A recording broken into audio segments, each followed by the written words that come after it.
Hey guys, welcome back to the United Star. This is the preview for the Leeds United versus Manchester United game. Now, we've got Joe from All Leeds TV and Just Joe Football. Please do subscribe to their channels. The link is in the description below. Thank you so much, Joe, for coming on. I just want to say I started supporting Manchester United since 2014. Because that was the year I started watching football. I learned about all the rivalries, Liverpool, Manchester City, and all.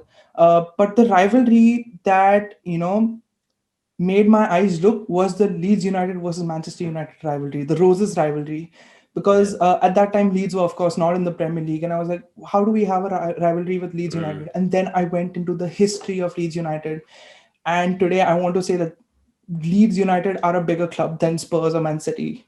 Yeah. So Joe, I just want to ask you, how did you come to start supporting Leeds United, and what was life for you like post the 2004 relegation?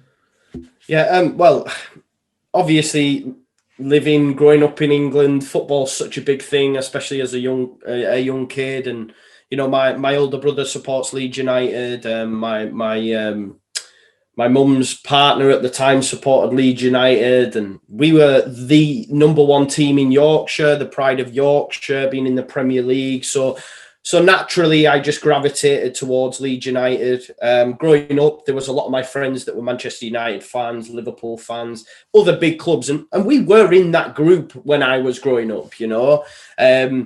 But yeah, Leeds is once you're in, like you're in, if that makes sense. I've it's in the veins, being a Leeds United fan, and I just love everything about it. I love everything about it.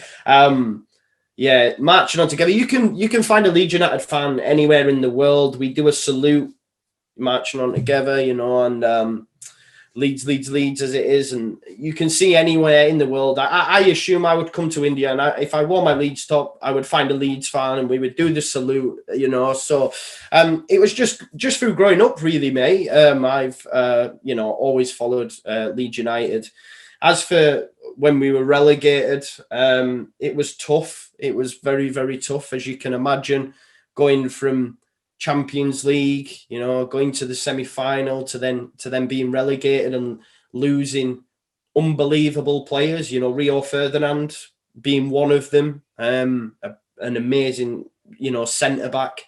Alan Smith, another one that crossed the border, who for Leeds, he was unbelievable. He didn't quite shine at Manchester United, but he was great. And we had, losing them players and then getting relegated into the Championship, then again into League One, and having a number of poor owners. We were docked minus 15 points one season in League One, and had to start the season 15 points behind everyone else. And I think the main thing, being down in the doldrums, being down there, was poor ownership. That's the overriding feeling for me. We had some real cowboys, we call them in England, come, and yeah, it was really bad times, man. Administration, points deductions, stop investing in the youth when under Cellino.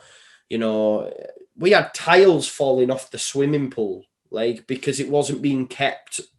Just some crazy stories, back in the day. But thankfully, Cellino, when he eventually sold up to Rad Razzani, and he then brought in Bielsa, and the rest is history. And now we're back dining at the top table, mate. Dining at the top table.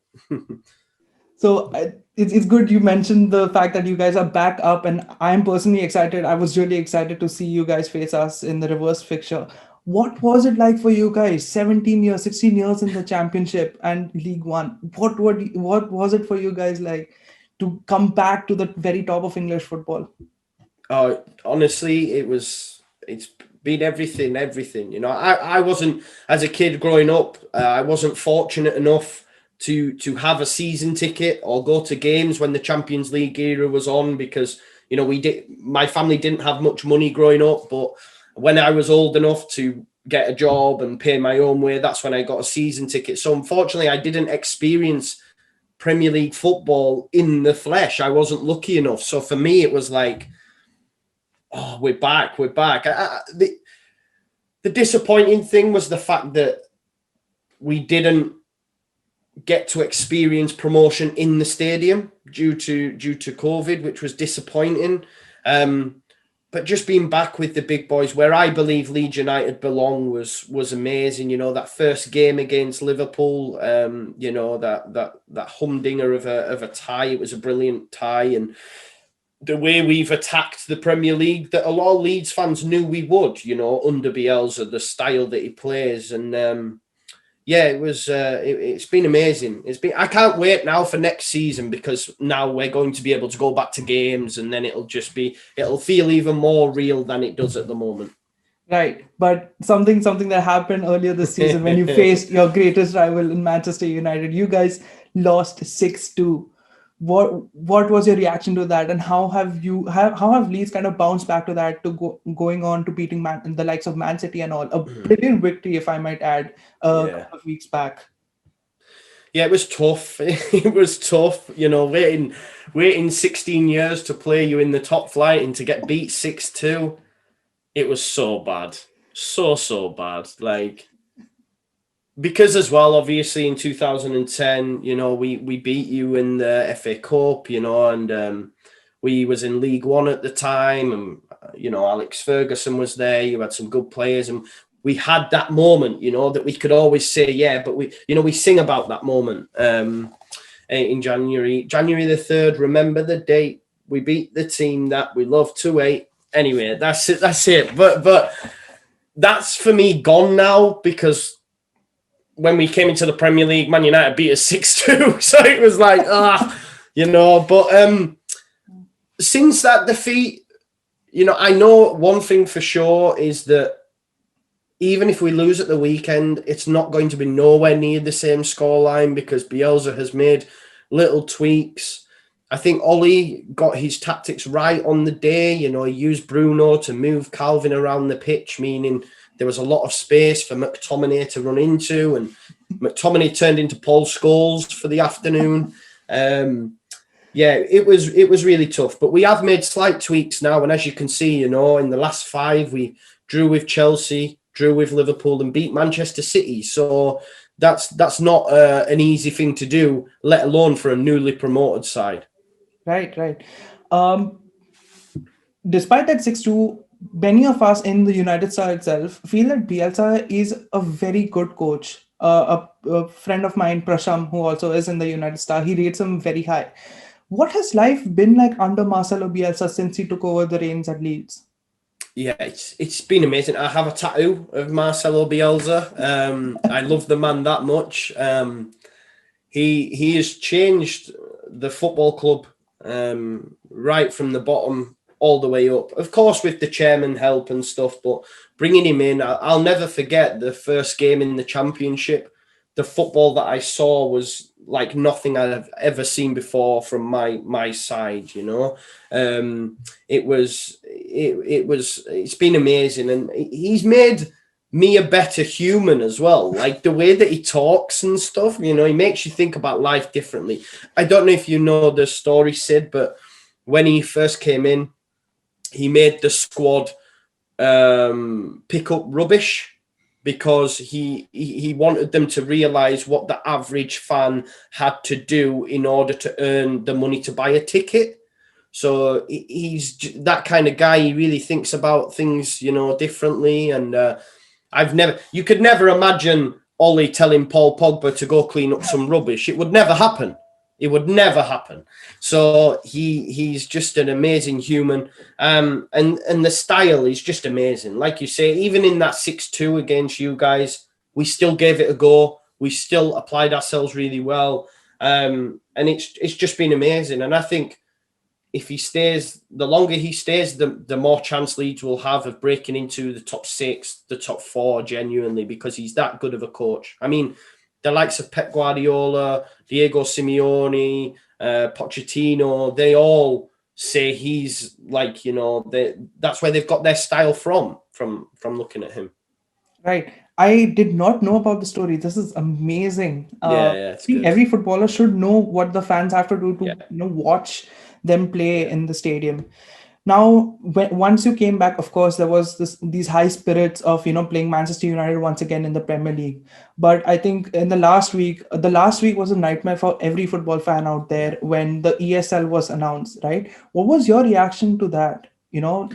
Probably not facing Manchester United again ever. Yeah, it was really disappointing, and I felt that maybe we were going to lose the game. Like, my love for the game, like, for example, we on Monday we scored a 88th minute equaliser against Liverpool, and it didn't feel like anything, because it was like, well, what does it matter anyway? Because they might not get top four, but they're going to go anyway into this ESL. Whereas I'm of the thinking that we can still chase the top seven, but then that goes, because it's like, well, are we going to be there anyway? Because these teams are going to leave. It was so, yeah, it was just bad, man. I was upset, genuinely. And then when we seen the fans at Chelsea, like Leeds fans as well, protested, but when the Chelsea fans were there and they stopped the team bus from going in, and I got emotional, because I was like, yes, like the fans are taking the game back, because, and I even found myself, like, secretly for a while, I've looked at Manchester United and seen Glazers out and been like, I'm actually enjoying it. However, now that this has happened, I'm like, no, get the Glazers out. Get the Cronkies out of Arsenal. Get FSG out of Liverpool. We do not need or want these people in our football clubs, because they are just going to rip the heart out of it. Because if we don't do something now, then they'll try again in 5 years. They'll try again in 10 years, So something needs to be done about it, because I genuinely felt like the game was gone. Like, and people might think, well, what if it was your club? If it was my club, I'd have stopped going. I wouldn't, I might have watched them on TV, but I'm not giving them my money, And let's be honest, the whole point of the Champions League and playing these teams every so often, it gives it that, oh, we're playing Barcelona soon. Not, we're playing them every week. One season, it'd be boring. It'd be Exactly. boring, And Exactly. I just asked you, Sid, like, obviously being in India, I think that's been the amazing thing for me as living in England, is seeing that the fans around the world also were not happy about it, because they're not brought up around the football club. They have a different, how they're brought into it, how you come into support. But to see that people from around the world were also not happy about it was great to see as well. And I think that's where maybe the owners didn't think it would happen. They called us legacy fans. The old fans were legacy fans. We're after these new fans. And maybe, they thought people in America, India, Asia, all these big places, they thought would be like, yes, we're all for it. But it turns out that wasn't the case, which is lovely. Right, and I completely agree with you. In fact, I wanted to salute all those Leeds fans who turned up at Ellen Road to protest against what the Liverpool owners were doing, and the Leeds players who were wearing "You Need to Earn It" on their tops. That was absolutely amazing. Now, of course, there are going to be sanctions placed on all these owners. But what, according to a fan from a club who was not invited or not even considered big, when I personally think you guys are bigger than Spurs, Man City, and all. Um, uh, what do you think should be the punishment for all these clubs? Should it be directed at the fans, or should it be directed only at the owners? As you can see, I've got the Glazer out colors behind me now. Yeah, So, I think, look, yeah, I get the whole don't affect the fans. However, when we were put into administration and received minus 10 points in the Championship, minus 15 in League One, we didn't do that. Our owner did that. We did a thread on Twitter on All Leeds TV yesterday, showing all the different sanctions and the points deductions. Wigan last season in the Championship, they got a points deduction. That wasn't the fans' fault. So I think giving these clubs a fine isn't enough for me, because they're very rich. The fine they will give won't even touch the sides. They won't be bothered. So for me, the only way the real punishment would be a points deduction. Whether or not that's this season or they start next season, I don't think they'll do it, because they've seen the power of these clubs and that they're willing to actually break away. So if you then punish them, maybe they'll go, well, we'll go. But I just think I understand it's not the fans' fault, but it wasn't my fault when my club went into administration and spent all that money. That's not my fault, but I had to accept it. So I think again it comes down to that big six thing, because how can they do it to the big six? What about the fans? Well, no one cared when it happened to me. No one cared when it happened to Wigan fans, to Blackpool fans, to all these clubs that have received sanctions via points deductions. I just don't think, Sid, that money, because they're not going to be able to fine them $1 billion. You know, they're not even going to. The amount they'll be able to fine them will be very small and won't even touch the side. So hit them where it hurts and give them a points deduction, because they obviously coveting this money from European football so much. Then if they don't get into Europe, then that's your fault for trying to try and break away, because that's all it comes down to is Florentino Perez at Real Madrid wanting to buy Mbappe and Haaland, and he can't because he doesn't have any money. So what does he want to do? Create a whole new league so he can get money. I think the worst thing I heard him say was, we will give the small teams money because we can buy their best players. How's that fair? Like, it's just crazy. I agree with you, man. I was absolutely baffled when Florentino Perez said that kids from 16 to 24 don't watch it. When I'm 20. I'm 20 and I'm watching. Either, bro.